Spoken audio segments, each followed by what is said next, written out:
Doutora Abner, boa tarde. Primeiramente, é necessário que nós tenhamos o seu consentimento, a sua autorização para o uso da imagem e da sua voz. O senhor nos autoriza a fazer esse uso? Claro, com prazer. Muito obrigado. Nós gostaríamos de saber, na verdade, qual é o posicionamento da OAB Subseção Guarulhos em relação ao neoconstitucionalismo e às decisões criativas que os tribunais e os juízes têm adotado. Bacana. Bom, primeiro que é muito difícil nós falarmos de um posicionamento institucional.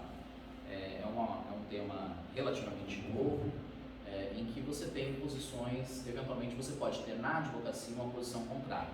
E essas matérias mais abertas, nós não precisamos necessariamente ter um posicionamento a respeito, firmar um posicionamento a respeito.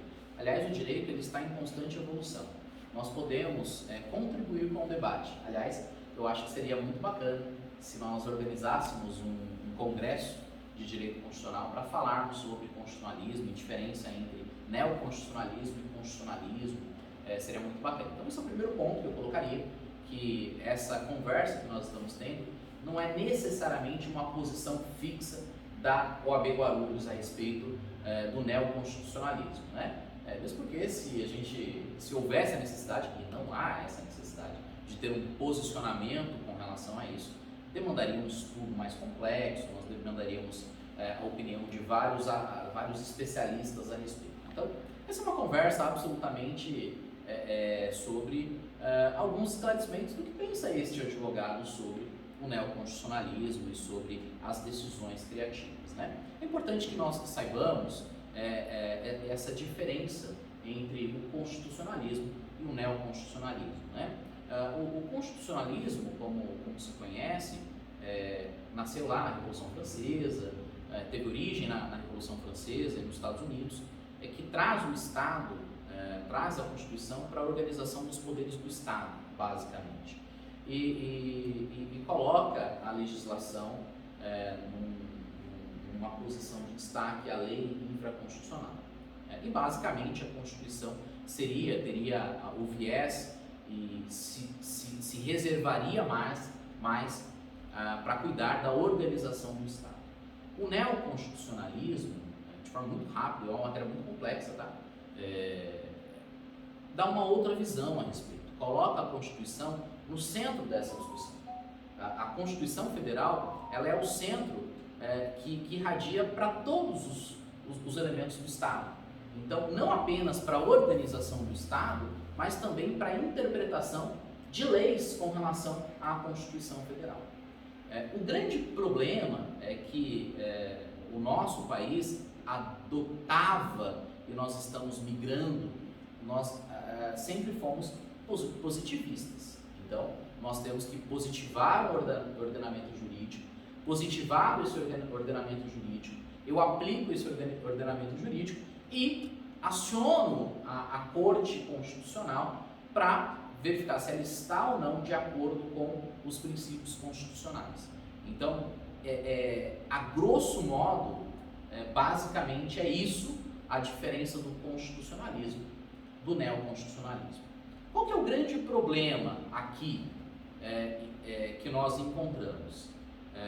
É óbvio que todas as leis e todas as relações, elas precisam estar de acordo com a Constituição. Então a Constituição, sim, ela precisa ser o centro desse debate.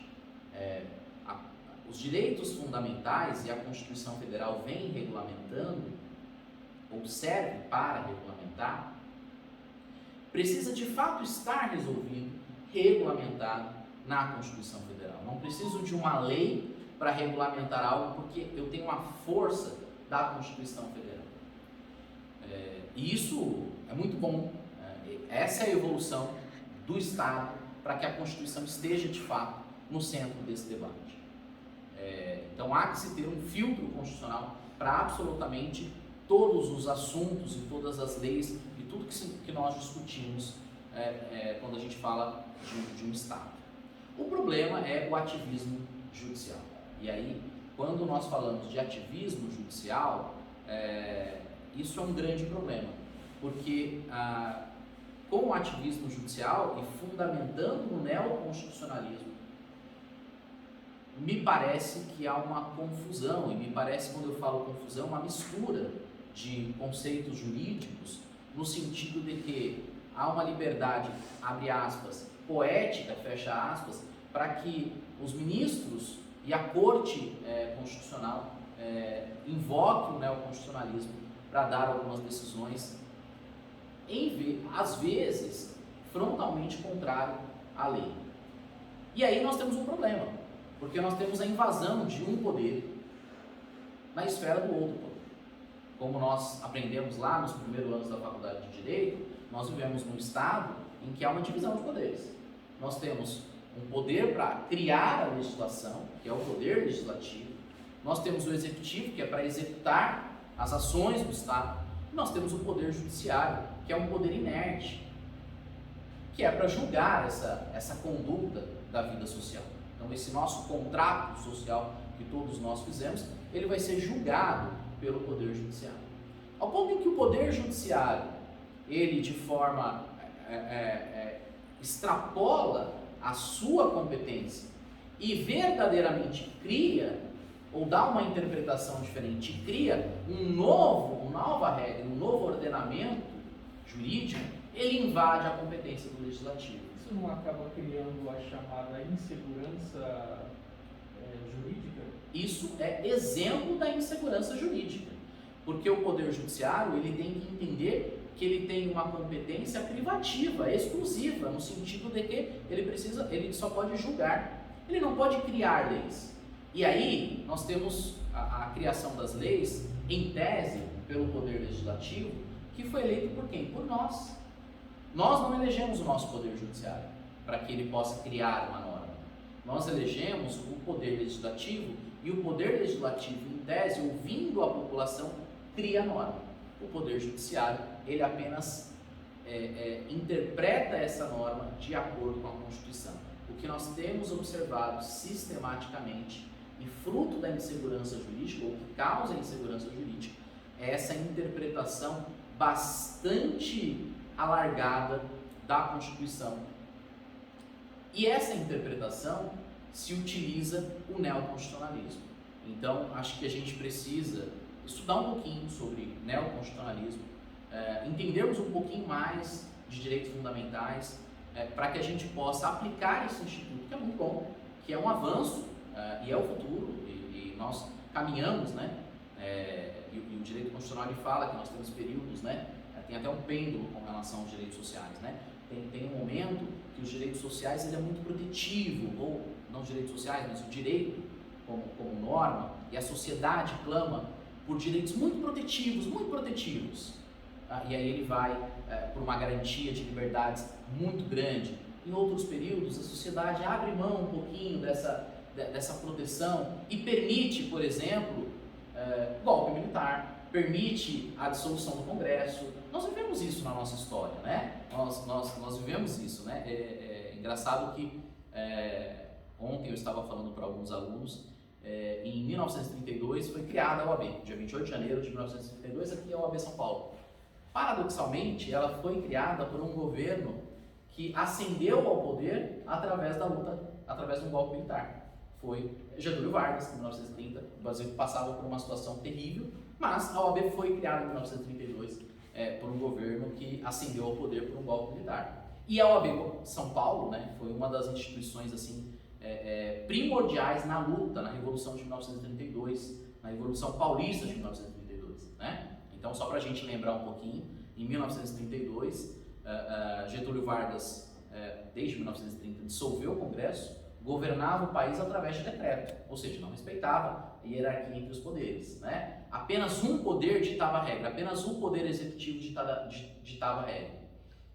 São Paulo se rebelou contra essa forma de governo, São Paulo e Minas. E a USP ali, o Largo São Francisco, a Faculdade de Direito, foi o cenário para grandes manifestações dos paulistas contra essa forma de governo. Em 9 de julho, após 4 jovens simpatizantes desse movimento, que era contra o governo de Getúlio Vargas, eles foram mortos, né, a tiros por simpatizantes do governo de Getúlio Vargas. Em 9 de julho, nós reunimos aqui em São Paulo mais de 200 mil civis, mais de 20 mil policiais ou das forças militares paulistas, ou seja, a sociedade civil e o militarismo juntos foram marchando para uma revolução para lutar contra o exército do Getúlio Vargas, né? E qual seria, na sua opinião, não digo solução, mas qual seria a possibilidade para se, o senhor falou em alargamento da interpretação jurídica pelos tribunais e pelos juízes, com o neoconstitucionalismo, ele trouxe essa possibilidade. Qual seria agora o caminho oposto para que se pudesse positivar? Não é isso. O neoconstitucionalismo não traz essa possibilidade. O neoconstitucionalismo, o que ele prega é a interpretação de acordo com a Constituição Federal. Quem faz esse alargamento é o próprio Poder Judiciário, que pseudamente traz o neoconstitucionalismo para fundamentar a sua decisão, quando na verdade não há uma interpretação de forma apurada, verdadeira da Constituição Federal. Esse alargamento não é provocado pelo neoconstitucionalismo. O problema não está no neoconstitucionalismo, porque o neoconstitucionalismo coloca a Constituição Federal no centro do debate. Você precisa interpretar uma situação de acordo com a Constituição Federal. Ponto. O que nós temos observado é que há uma legislação e, fundamentando no neoconstitucionalismo, o Poder Judiciário faz esse alargamento. A solução disso é nós prepararmos um pouco mais a nossa Corte Constitucional. Não que sejam despreparados, mas nós precisamos de uma tecnicidade um pouco maior com relação ao STF, com relação ao STJ, para que a gente volte os nossos olhos especificamente para a Constituição Federal, para que a gente estude esses temas. Veja vocês, parece que não tem importância, mas veja vocês em assuntos que não tem a mídia acompanhando no STF, e há um estudo de um professor, me fugiu o nome do professor, posso lembrar até o final da entrevista, mas ele fez um trabalho de doutorado que ele analisa as decisões do STF e as decisões em que os ministros do STF eles dão votos divergentes, ou seja, eles estudam a questão, se debruçam na questão, e aqueles temas que os ministros acompanham a relatoria dos outros juízes ou dos outros ministros da corte. E de acordo com esse estudo, aqueles casos midiáticos, todos os ministros querem debater, todos os ministros querem se manifestar a respeito. Até pelo advento da TV Justiça, que os julgamentos são televisionados, públicos, etc., isso trouxe maior visibilidade para os ministros. Aqueles assuntos que não são tão polêmicos, em que a imprensa não acompanha, não tem tanta atenção. Então, a solução seria a sociedade verdadeiramente debater a qualidade das decisões judiciais. Na nossa visão, na minha opinião, nós pecamos muito. As qualidades, eu não estou falando dos ministros do STF, não, estou falando dos juízes de primeira instância. A qualidade das decisões judiciais, em regra, em geral, ou não em geral, mas em muitas decisões judiciais, elas não atendem aos pleitos e não analisam todos os pedidos. Então nós precisamos sim de decisões judiciais mais qualificadas. Isso se daria a quantidade de volume, ou seja, um volume de ações que nós temos, e muitas delas acaba acontecendo o chamado Ctrl+C, Ctrl+V, que uma decisão é muito parecida com a outra, não observando as suas particularidades? Esse pode ser um dos motivos, né? Mas a sociedade ela não pode ser penalizada por estar procurando a justiça, porque está demandando. Veja vocês que os maiores litigantes na justiça é o Estado. Se você observar, o Estado é o que mais litiga na justiça, tem mais processos contra o Estado do que o Estado é o que mais é demandado, o que mais tem processo na justiça. Nós no Brasil, nós gastamos em torno de 2% do nosso PIB, 2% do nosso PIB é enorme, com o Poder Judiciário. Enquanto nós gastamos 0,3%, 0,4% com ciência e tecnologia. O que o Poder Judiciário produz de riqueza para o Brasil? Nada, absolutamente nada. E nós gastamos 2,2% do nosso PIB no Poder Judiciário. Ciência e tecnologia produz muita riqueza. Nosso país poderia ser um polo. Nós investimos 0,3%. Quer dizer, já se investe muito no Poder Judiciário. Teve um ministro do STF, o ministro Aires Brito, e ele disse o seguinte, ele falou, olha, você pode colocar muitos juízes, e não sou eu, é o ministro do STF que disse. O ministro Aires Brito era um ministro extremamente respeitado.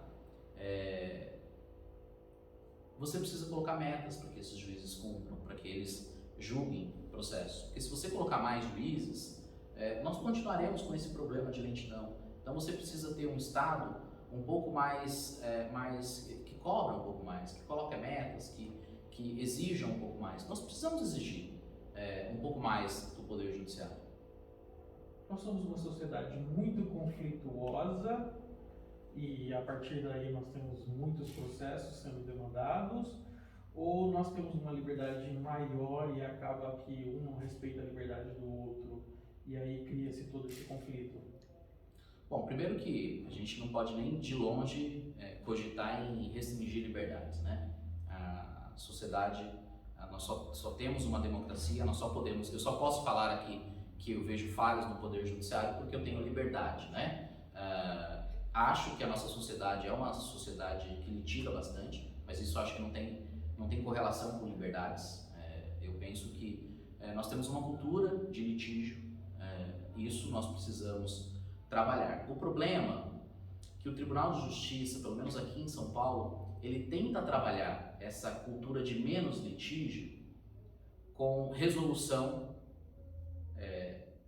alternativa de conflitos. Então, veja você, antes de chegar ao processo no Poder Judiciário, o Tribunal de Justiça falou: olha, você precisa resolver esse problema de vocês, por exemplo, no Sejusc. Só que o Sejusc, ele não tem advogado, ele não tem a participação do advogado. E como é que vai ser justa uma decisão, não ser justa, ou uma conciliação, e como que você resolve isso? Através de uma conciliação. Como é que vai ser justo uma pessoa que não tem um advogado, que não entende nada de lei, sequer ela sabe os seus direitos, ela sabe que foi lesada, mas ela não entende muito bem os seus direitos. E uma empresa, por exemplo, que tem um jurídico, que tem conhecimentos, será que essa conciliação ela será justa? Eu penso que não. A Constituição Federal fala que o advogado é indispensável à administração da justiça, está lá no artigo 133. Portanto, a forma que o Tribunal de Justiça pensa para diminuir o litígio não é uma forma, na minha opinião, não é uma forma verdadeira que atende os anseios da sociedade.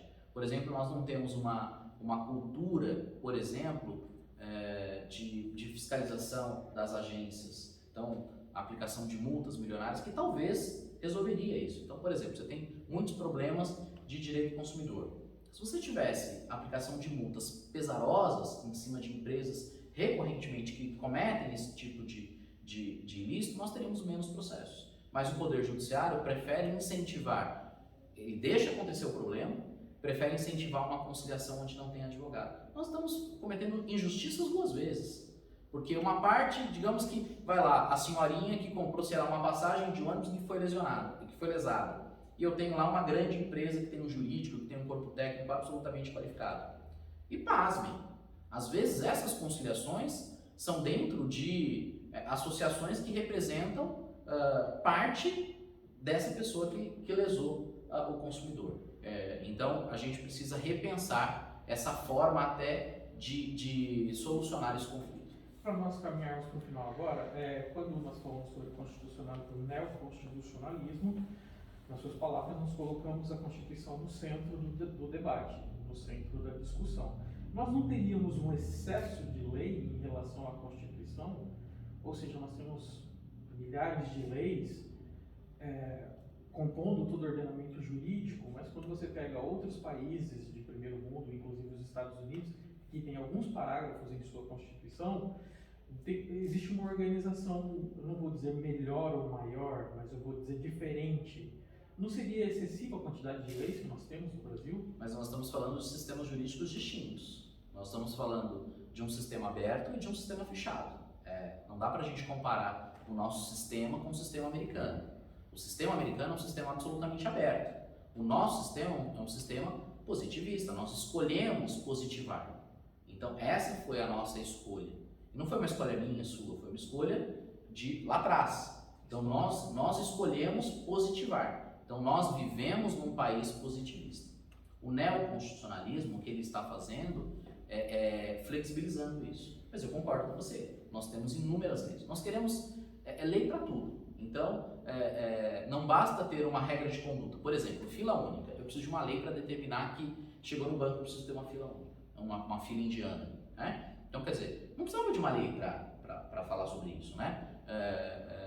Por exemplo, direitos fundamentais. Bom, é óbvio que eu tenho o direito à vida, à liberdade. Eu precisaria de uma lei, em tese, para regulamentar isso. Mas nós, aqui no Brasil, e é típico de países que adotaram o positivismo, nós optamos por positivar. Mas eu concordo com você, nós temos um excesso de leis, e eu estou falando de leis federais, estaduais, municipais, nós teríamos que qualificar mais. Talvez seja até pelo ponto, pela deficiência que às vezes nós temos com relação ao nosso poder legislativo. Então, o nosso poder legislativo sofre uma deficiência, cria leis, muitas dessas leis são inconstitucionais.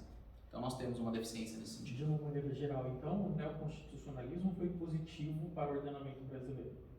Eu penso que o neoconstitucionalismo, sendo interpretado de acordo com a Constituição, com debates e evitando o ativismo judicial, volto a repetir, o neoconstitucionalismo não é um salvo-conduto para o Poder Judiciário invadir a esfera do Poder Legislativo, porque senão nós provocamos um desequilíbrio no nosso sistema.